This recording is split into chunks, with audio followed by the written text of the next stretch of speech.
신화를 쫓는 사람에 대해서 찾아보고 하는데 그 부분이 다른 교훈으로 이야기하고 있고 또 이 부분이 복음의 부분에서는 다른 복음, 복음과 다른 복음으로 갈라질 수 있는 그러한 의미에서 우리가 다른 교훈이 왜 신화의 개념으로 나타나고 다른 교훈을 이야기할 때는 우리가 그냥 대충 넘어가는데 다른 복음을 이야기할 때는 그냥 상승기를 키고 우리가 살펴보는 부분에서 우리가 다른 교훈에 대해서 특별히 신화에 대해서 그 부분이 쉽게 말해서 성화라는 부분으로 표현되어져 있어서는 조심해야 할 것이다 라고 약간 언급을 좀 했지요. 그래서 좋게 이야기해서 신화를 했는데 그 신화의 어떤 그 부분이 결론적으로는 다른 복음, 율법에 관계된 부분이 있기 때문에 우리가 좀 면밀히 살펴봐야 한다는 거죠. 오늘 보게 되면은 동일한 율법에 대한 내용인데 저번 했던 그 부분에 있어서 우리가 율법의 본문을 통해서 율법은 선한 것이다. 그러나 사람 율법을 법이 깼으면 율법은 선한 것인 줄 우리는 아노라 하는 이 8절의 내용을 우리가 토대로 살펴볼 것 같으면은 율법을 법이 깼으면 율법까지 좋은 것이 없다는 거죠. 율법은 우리가 보통 율법은 구약의 관점에서 하나의 그림자로 이야기를 하고 있고 그래서 신약 시대에는 더 이상 율법 무용론을 이야기하고 있고 그래서 많은 논란도 생기지만 그래 어쨌든 기본적인 부분에서는 율법과 복음은 같은 선상에서 우리가 해석을 하고 또 그 부분이 성경적이라 이렇게 많이 이야기하죠. 좋은 방향이에요.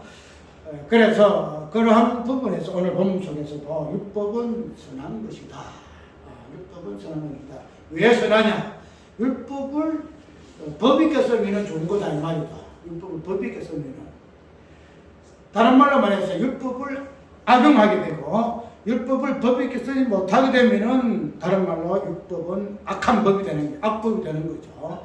우리가 지금도 말하잖아요. 법도 악법도 법이다 이렇게 이야기하잖아요. 악법도 법이다. 그래서 그런 법의 허용성에 대해서 양면성을 이야기를 지금 하고 있는데 오늘 본문 속에서도 율법에 대해서 양면성에서 율법이 선한 것인데 왜 선하느냐? 율법을 법이 깼으면은 법이 깼은다 이 말이 오늘 참 희한해요. 법이 깼으면은 법이 깼은다. 이 표현이 무슨 말이에요?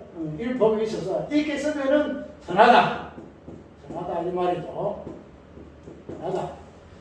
그 반대로 율법을 법이 있게 쓰지 아니하고 법 없게 아마 우리 법하게 되면 법 없게 쓰면은 악하다 이렇게 우리가 바꿔서 생각할 수 있겠죠. 법 없게 쓰면은 왜 바울이가 지금 여기서 이런 부분을 이야기하고 있는가 하면 지금 그 앞에 있는 그 내용을 그대로 이어나가서 오늘 다른 교훈에 대해서 다양한 관점에서 이야기하고 있는데 그 기준은 뭔가 하면 율법이다 말이죠. 율법에 대해서 어떻게 사람들이 이해를 하느냐에 따라서 또 율법을 어떻게 활용하느냐에 따라서 율법이 악법이 될 수도 있고 선한 법이 될 수도 있다라고 이야기함으로 인해서 디모데에게 율법의 어떤 순기능적인 부분 이거는 우리가 잘 알아야 돼요. 순기능은 뭐예요? 순기능? 기능이 정상적으로 작동한다는 거예요. 시간을 탁 틀었을 때 자동차 키 딱 넣을 때 엔진 부릉 걸리죠. 이 순기능이에요. 순기능. 그다음 역기능, 역기능. 아무 소리나 시도에 안 된다는 이 역기능이에요.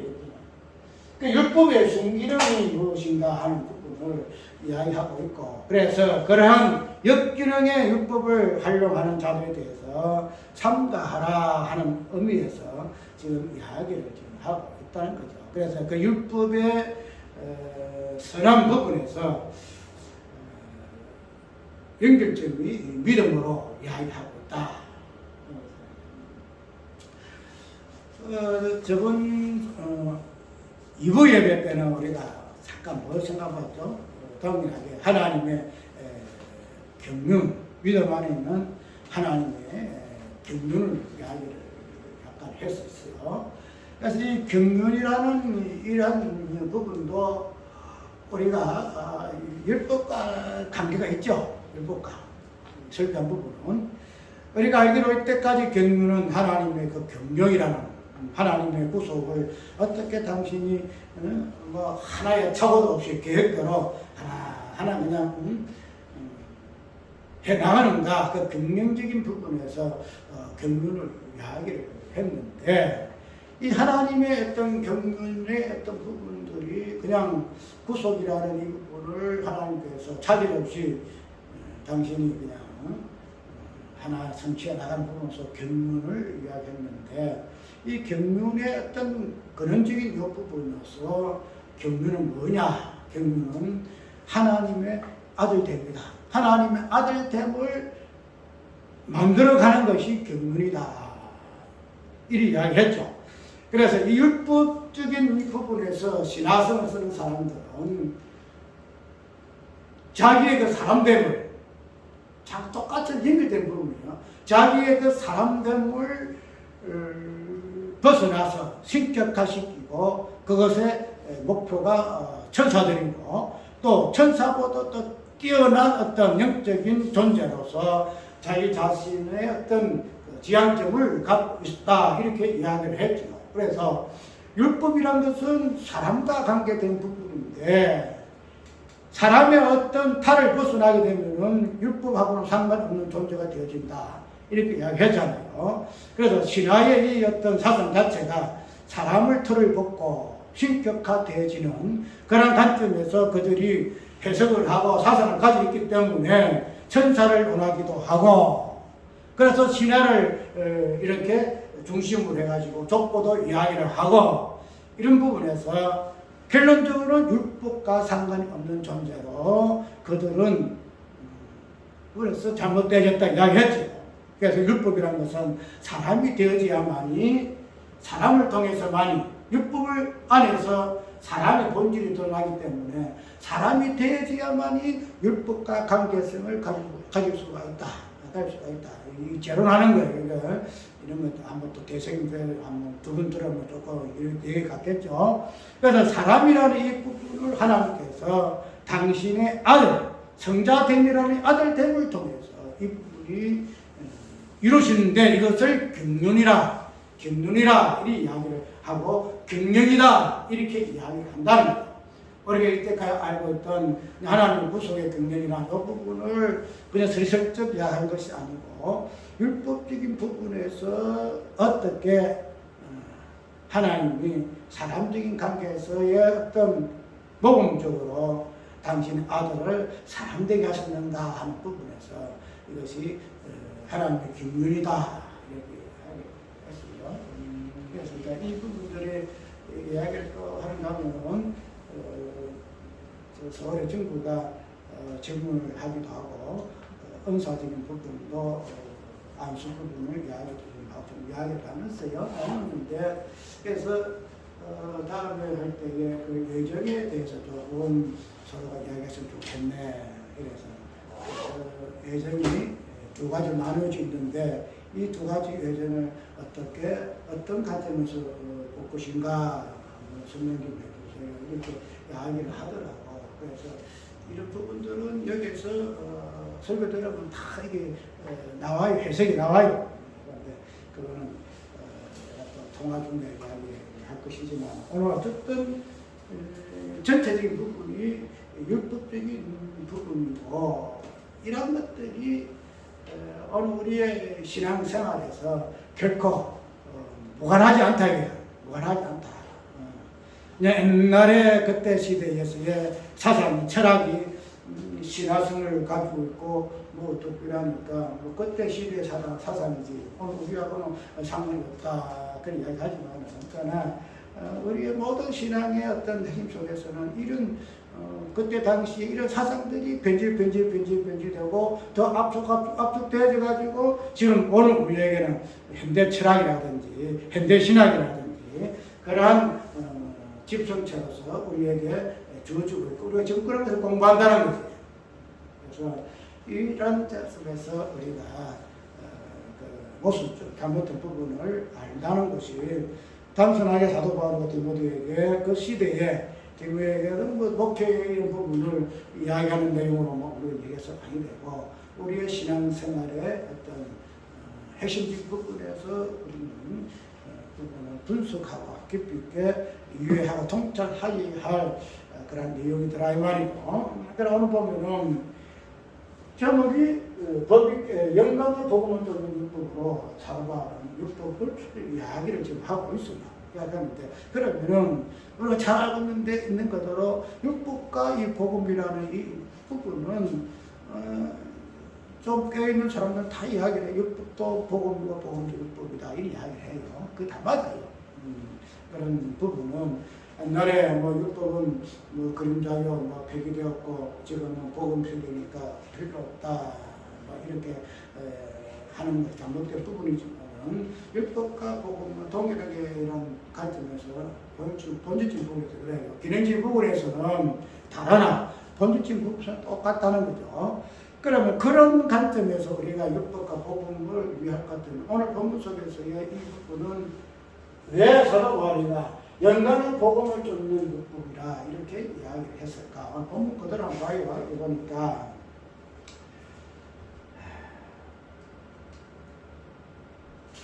몇 절에 나오네? 11절에 이 교훈은 내게 맡기신 바 복음에 대한 기능에 대해서 이 부분을 설명하고 있는 이 내용에 대한 거예요. 내게 맡기신 바 복되신 하나님의 영광의 복음을 쫓으리라 이렇게 표현하고 있는데 이런 부분이 왜 사도 바울에 있어서는 복음과 연관시켜서 이야기를 좀 하고 있을까 하는 부분은 잘 알고 있는 사항이지만 오늘 본문을 토대로해서 잠깐 살펴보려고 그러죠. 아까 우리가 잠깐 보았던 그대로 율법은 선한 것이다 그랬죠. 왜 선한 것이냐? 율법을 법 있게 쓰게 되면은 선한 것이다. 이렇게 우리가 알고 있는데, 그러면은 율법을 법 있게 쓴다는 게 가장 무슨 의미인가 이 말이죠. 율법을 법 있게 쓴다. 우리가 이 포인트를 하게 되면은 참 이해에 어떤 난해한 부분들이 없잖아 있는데, 율법을 법 있게 쓴다는 것은 율법 자체가 그냥 법 그대로 이해한다는 거예요. 율법 그대로 정법 그대로 이해한다는 거예요. 율법이 어떤 부분에서 이렇게 저렇게 하니 율법이 이러니 저러니 이런 것으로 율법이 어떤 의미적인 부분을 희석하는 것이 아니라 율법이 말하고자 하는 그 의미 그대로 인정을 해서 율법을 이해하는 것을 율법을 법 있게 쓴다 이렇게 이야기를 좀 한다는 거죠.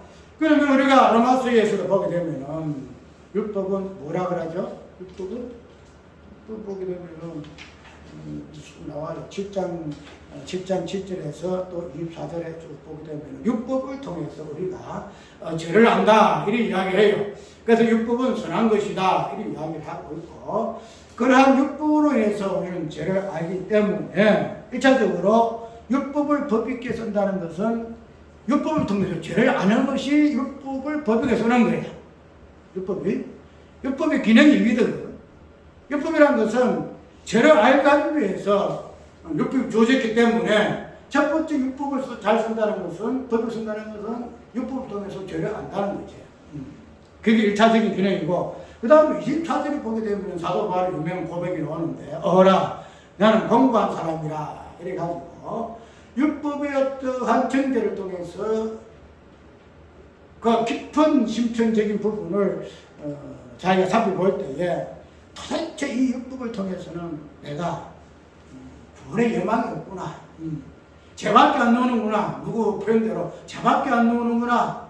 그래서 내가 이 율법의 어떤 부분을 보게는 사망이라는 이 심판에 대해서는 내가 어떻게 할 수가 없겠구나 하는 그러한 고백을 이끌어내는 것이 죄를 알게 하고 그 죄를 알아서니 내가 이 죄의 어떤 부분을 어떻게 해가지고 내가 율법의 어떤 그 죄를 지적하는 부분에서 내가 벗어나겠지 하는 그런 의미에서의 죄를 알고 율법의 어떤 순기능을 위하는 것이 아니고 율법을 통해서 죄를 알고 이 죄를 알아보니까 결국은 이 죄에 대해서 내가 어떻게 할 수가 없다.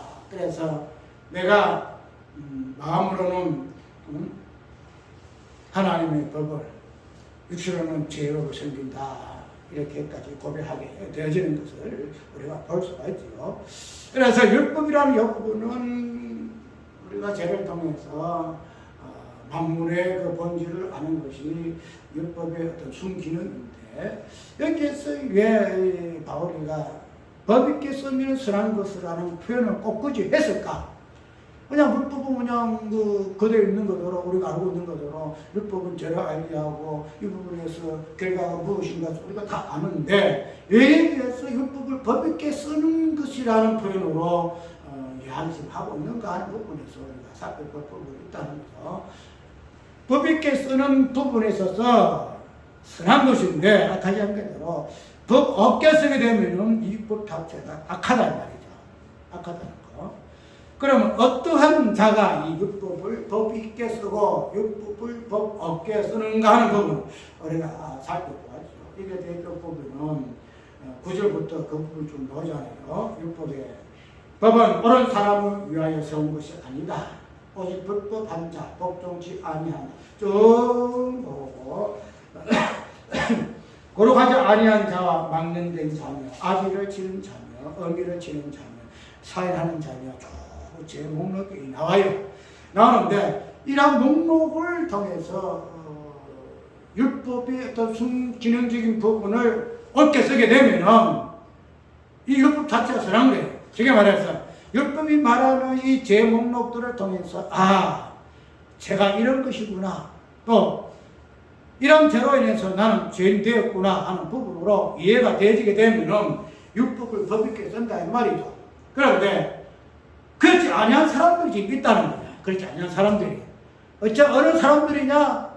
아까 저번에 설교한 것처럼 신화를 꿈꾸는 자들이 그랬단 말이야. 쉽게 말해서 나는 사람이 아니고 나는 또 신적인 존재, 하나님 같은 영적인 존재, 사람이 아니다 하는 그런 존재였던 사람들은 율법을 법 있게 쓰지 아니함이 이걸 이야기하기 위해서 율법을 법 있게 쓰는 자, 그래서 율법의 내용에서 이러한 내용을 통하여서 자기의 본질이 무엇인가를 아는 자의 부분을 율법을 법 있게 쓰는 것이고 이걸 이러한 부분에 인해서 율법은 선한 것이다 이 이야기를 해요. 그런데 우리가 율법은 많잖아요. 십계명은 우리가 아는 내용이지만 율법의 그 개수가 내가 몇 개인 줄 몰라 몇백이 된다 그래요. 몇백이 되는데 우리가 그러한 율법의 어떤 조항들을 좀 나열해가지고 이러한 율법의 조항들로 인해서 오늘 본문 속에서는 이런 내용들을 통해서 이것이 죄라 우리 이렇게 이야기를 하잖아요. 이야기하는데 우리가 이때까지 율법을 위할 때 또 율법을 통해서 죄를 알 때는 이러한 관점에서 우리가 죄를 알았다는 거죠. 왜? 율법이 맹시를 하니까 율법 도둑질하지 마라. 그래서 도둑질하는 것이 죄구나. 이렇게 알았다는 거죠. 그런데 율법의 본의적인 의미는 법이 있으므로 죄가 있는 것이 아니에요. 법이 있으므로. 율법이 도둑질하지 말까? 도둑질하지 말라. 그러면은 그 법이 있기 때문에 뭐가 돼요? 도둑질하면은 죄가 되죠. 죄가 된다는 거죠. 그런데 진정한 법의 본질적인 의미는 법이 없어도 이 죄의 개념이 성립이 되는 걸로 성경은 이야기를 해요.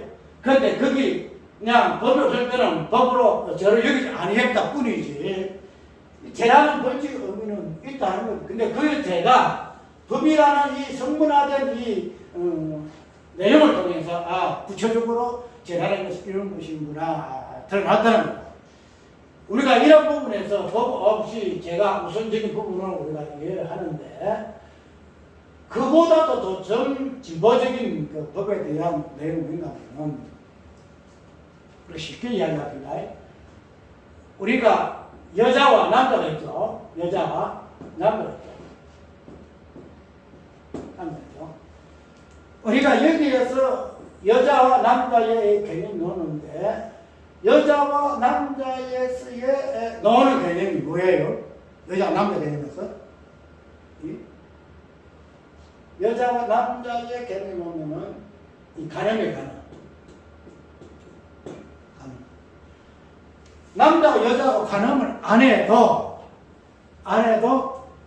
여자와 남자라는 이 존재를 통해서 벌써 간음이라는 이 본진죄가 가운데 딱 소멸했어요.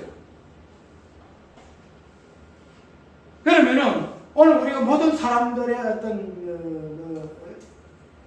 존재가 남자와 여자로 되어 있잖아요. 남자, 여자. 또 하나님이 뭐예요? 아담이라는 남자와 하와라는 여자를 딱 만들었다는 거죠. 만들었어요.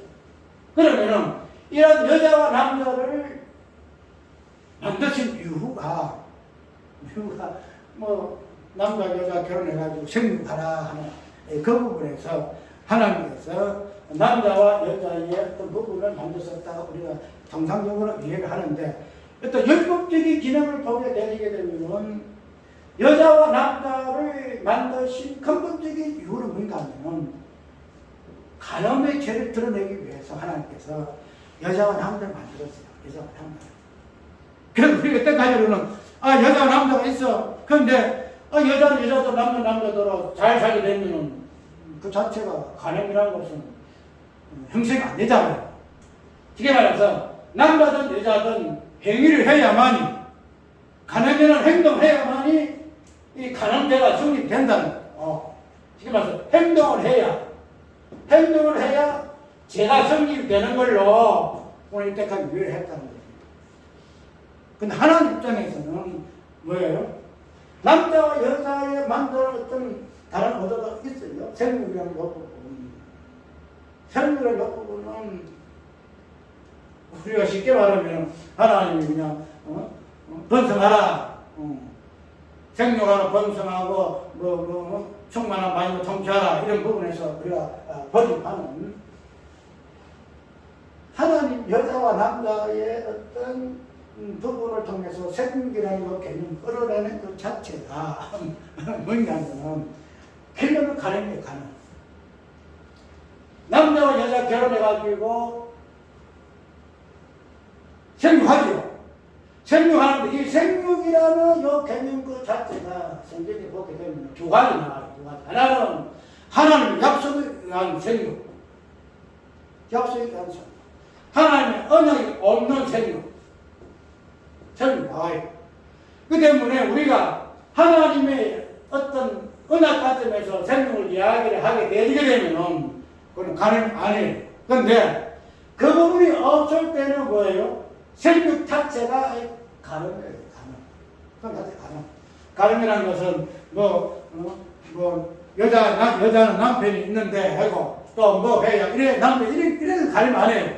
여자와 남자에서 강한 것 자체가 가능이고 그 결과가 성육이잖아요.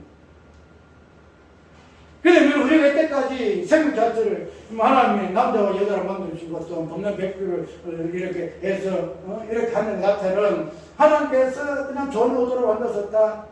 나 저번에 이야기했잖아요. 하나님이 천지 창조를 하실 때에 만물을 만드실 때에 뭐라 그랬죠? 허감이 기쁨이었고 혼돈하고 그걸 다 내가 이야기를 했잖아요. 그런 부분들이 나중에는 치립동 해가지고 6일 동안 창조가 좋은 것으로 나오는데 이거 두 가지 연결이 있죠. 창조 중에서도 허감 부분에서 어떻게 저녁과 아침 저녁이 되면서 만물이 생긴 부분에 대해서 빛과 어둠이 어떻게 창조 세계에서 나오는가 하는 부분으로 이야기하잖아요. 그렇게 되면 처음에 본 것도 보게 되면 어둠이다 말이죠. 저 창조 세계에서 어둠이다 말이죠. 그 본질이 고통으로 말세의 고통으로 이야기를 해보고 있기 때문에 첫 창조 출발도 그래요. 아까 말도 언약의 생육에 대한 것도 있고 언약이 없는 생육 자체가 있다. 그런데 왜 언약의 생육을 그냥 일반적인 하나님의 생육을 어떻게 이 자체가 가능이거든요. 아닌데 왜 이 생육 자체를 하나님께서 언약의 생육으로 바꾸시는가? 이 여자와 남자를 통해서 본질적인 부분에서는 가늠할 수밖에 없는 존재. 우리 사람은 가늠할 수밖에 없는 존재. 또 생육이라는 이 상황은 표면적으로는 하나님의 비언약이거든요. 하나님만이 생육할 수 있는데 왜요? 사람이 생육한다는 거야. 이걸 통해서 가늠의 본질을 보게 한다. 가늠은 우리가 보통 이야기하잖아. 하나님의 관계에서 떨어지는 것을 우리가 가늠이라 이렇게 이야기하는데 어쨌든 여자와 남자의 이런 관계를 통해서 하나님께서 우리에게 알게 하신 부분은 여자와 남자가 가늠으로 해서 관계가 있는 것이 아니다. 이보다 여자와 남자 그 자체로 만드신 의미가 너희는 가늠하는 존재다. 그런데 그게 이제 성문화돼서 가늠하는 죄가 명문화됐단 말이죠. 가늠하지 말라 이게 나왔다는 거죠. 자 그러면은 이 여자 남자 부분을 보자. 우리가 부모 자식까지 왜 부모 자식 뒀을까? 왜 자식 뒀을까? 이거 보면 아비를 치는 자, 어미를 치는 자, 뭐죠? 아비를 치는 자, 어미를 치는 자. 이 부모 자식과는 뭐예요? 자식이 부모, 아비를 치는 자요, 아비를 치는 자. 어미를 치는 자가 자식이다. 아니, 호도하는 자가 뭐, 아비를 치는 자야, 어미를 치는 자야. 부모, 자식 간의 관계 설정을 하나님이 그런 식으로 이 죄를 드러내기 위해서 하나님께서 부모와 자식의 관계가 성립되게 하셨다.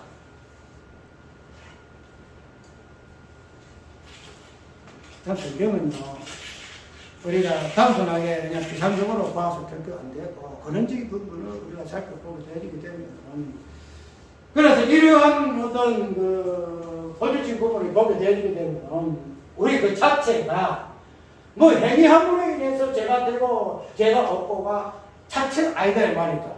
우리 때까지 그랬죠. 유대인들 자체가 그러잖아. 내가 도덕질도 안 하고, 가늠도 안 하고, 어떨 때 내가, 우리가 이제, 누가 알아요? 요한복음 8장 보면 가늠한 여자가 뭐죠? 가늠한 여자가 나와요. 가늠한 여자 다 데리고 와가지고, 이 가늠한 여자의 이 심이 참 재미있어요. 보게 되면. 그 의미가. 이 가늠한 여자를 데리고 온 이유가 뭐, 우리가 이때까지 알기로 그냥 이 여자가 가늠했는데, 이 가늠한 여인은 어떻게 할까요? 이렇게 해서, 결국은 돌로 치하되지 않겠습니까? 하는 부분까지 나눠내시고, 다 떠나서, 그건 다른 이야기하고, 우리 가늠한 여인 자체가 죄가 있으니 자기들은 어떤 존재예요? 가늠하지 아니했다는 거잖아. 행위적인 부분을 가늠 안 해서 죄가 없다는 거예요. 그래도 여자와 남자의 자체를 통해서 우리는 가늠하는 남자는 남자대로 가늠한 자요, 여자는 여자대로 가늠한 자요. 내가 하든 안 하든 내가 남자로 하나님 만드신 그 자체가 너는 가늠하는 존재, 가늠한 자다. 이걸 죄를 드러내기 위해서 하는 것에서 나를 남자, 여자를 만들었다는 거죠. 그래서 아까 부모도 마찬가지예요. 그런데 이 모든 것들이 우리가 이제를 알기로는 내가 해야 죄가 성립되고 내가 안 하면 죄가 없다는 개념을 이야기했다는 거죠. 그렇게 되면 아까 얘기한 우리가 오늘 이거 디모데전서 쭉 오는 것들은 뭐 불법 행하는 자로부터 시작해 쭉 나오는데 이러한 죄의 어떤 목록들은 내가 죄를 지어서 이렇게 함으로 인해서 내가 죄인 되는 것이 아니고 그런 죄를 짓든 안 짓든 나라는 인간 자체는 죄인이다 하는 이 부분을 율법은 이야기를 지금 하고 있다. 그것을 인정하고 그것을 나는 사람이 아니니 인간이 아니니까 나하고 상관없어. 나는 영적 존재니까 인간들한테 이 율법이 적용돼가지고 죄를 드러내고 죄인이 뭐 죽이니 살리니 소리 하지.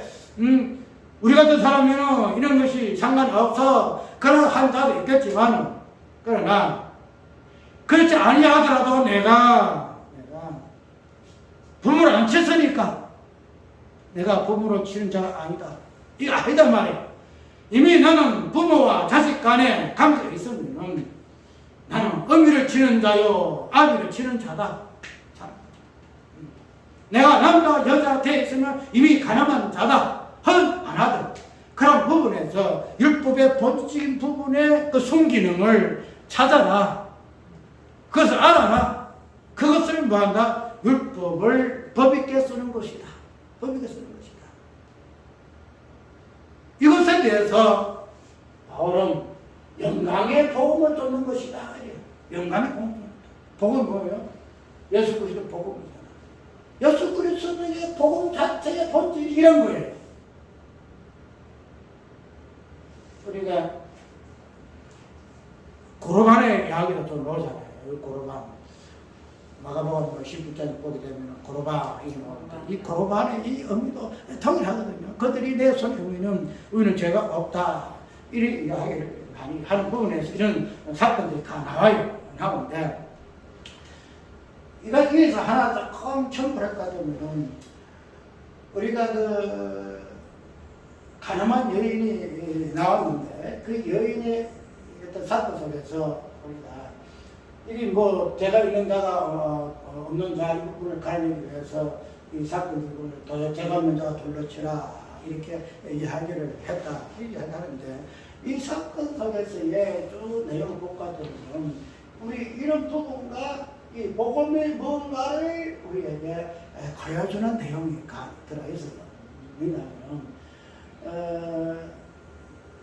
우리가 그 구약에 보게 되면은 여자와 가늠하게 되면은 돌로 쳐 죽이거든요. 돌로 쳐 죽이는데 그 내용을 보게 되면은 가늠은 상대적이거든. 상대. 남자가 있고 여자가 있어야 그 가늠이라는 그게 성이 돼요. 그런데 이 본문서를 보게 되면은 가늠한 여자만 데리고 왔다는 거지. 여자만 데리고 왔다. 그러면은 그게 대해서 왜 남자는 어디 갔어? 남자는 뭐 도망했니? 이렇게 이야기하고 남자는 조금 뭐 힘이 있으니까 뭐 어떻게든 벗어났겠지. 그래서 힘없는 여자만 이렇게 쫓겨왔겠지. 이렇게 이야기를 하고 그래서 이 여인을 어떻게 할 것이냐. 그래서 정죄하는 거냐 심판하는 것이냐 이런 부분을 이야기를 좀 많이 하고 있어요. 이야기하고 있는데 이 가늠한 여인이라는 이 사건을 통해서 보여주고자 하는 그 의미는 뭐냐면 이 여인의 상대에서의 가늠한 상대가 남자가 없다는 거죠.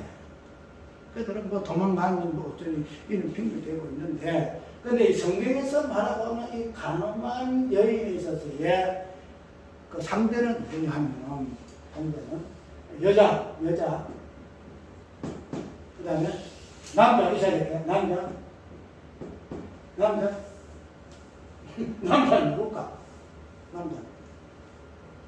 우리가 소각성의 여인의 그것도 여인이 나와요. 여인이 나오는데 소각성의 여인을 할 때에 결론적으로 보게 되면은 왜요? 네 남편을 데리고 온나? 네 남편 데리고 왔다. 그 데리고 할 때에 내게 남편이 없나이다. 그래서 보게 되면은 여기에서 진정한 그 여인의 남편 무엇인가? 이거 우리 예수 그리스도가 대입이 된다는 거죠. 여기에서 가늠한 여자의 남자는 누굴까? 대상이 누굴까? 남자는 누굴까? 그 성경 그걸 짚어내요. 우리가 여자 대신 뭐 남자가 도망간 게 어쩌니 했지만 분명히 가늠이라는 것은 여자 혼자 되는 게 아니에요. 그런데 남자를 가늠한 여자를 대신 남자를 빼고 그 남자 가운데 누구를 대입시키는 하면 예수 그리스도를 대입시켜요. 그 다음에 어떻게 돼요? 여자와 남자의 가늠죄가 성립된다는 거죠. 제가 성립돼요. 우리가 성경에서는 남자는 예수밖에 없거든요. 우리 신부고. 그 다음에는 아까 이야기대로 성경에서 말하고는 여자와 남자는 어떤 존재예요? 가늠죄라는 부분, 가늠죄. 부분을 성립시키기 위한 존재로 하나님 남자 여자를 했다. 그래서 성경에서 말하는 진정한 남자는 예수 그리스도, 진정한 신부는 우리 성도. 그 다음에는 여기에서 가늠죄가 성립돼. 가늠죄가 성립돼. 그런데 여기 가늠죄가 성립이 되어서 율법은 돌로 쳐라, 돌로 그랬죠. 돌로 쳐라. 돌로 쳐라. 돌로 쳐라 하면 우리가 이 돌이라는 것은, 왜? 돌이라는 것은 우리가 아가니가 범죄했을 때 어떻게 돼요? 돌로 쳐 죽이죠. 그 안에서 죄가 있으면은 꼭 돌이 등장해요. 돌이 등장해요.